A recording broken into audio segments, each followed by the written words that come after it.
কিতা independent women কিতা? আমি তো ভাই ডিপেন্ডেন্ট ওমেনই হতে চাই। কারণ এখন বাপের টাকা উড়াচ্ছি, বিয়ার পরে হাজব্যান্ডের টাকা উড়ামো।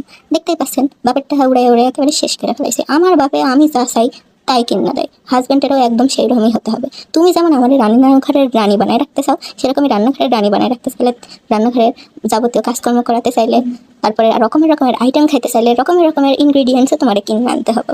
মেলা রকমের সস পদের পদের রান্না খাওয়ার জন্য বিদেশি স্বদেশি সব রকম রান্না আমি তোমার রান্না দেবো, সমস্যা নেই। আমার এই রেস্টুরেন্টে নিয়ে যাইতে হবে, আমার সকল চাহিদা তোমার পূরণ করতে হবে।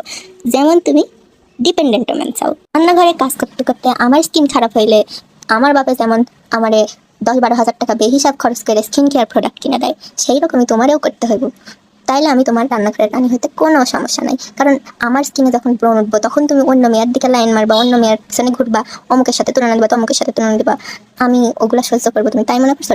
হেথের পরে তোমার থেকে যদি আমি পকেট মানি চাই মাসে মাসে বা হাত খরচা চাই, আর তুমি তারপরে যদি আমার খোঁচা মারো যে হচ্ছে তুমি কি ইনকাম করো, তাইলে তোমার ভাই ডিপেন্ডেন্ট ওমেন বিয়ে করার কোনো প্রয়োজন নেই। তুমি ভাই ইন্ডিপেন্ডেন্ট ওমেন বিয়ে করো। কারণ তোমাকে মতন হাজারো হাজারো ছেলে ডিপেন্ডেন্ট ওমেন না, ইন্ডিপেন্ডেন্ট ওমেনই চাই। চলো দেখা যাক আমার নববী সময়ের কি অবস্থা।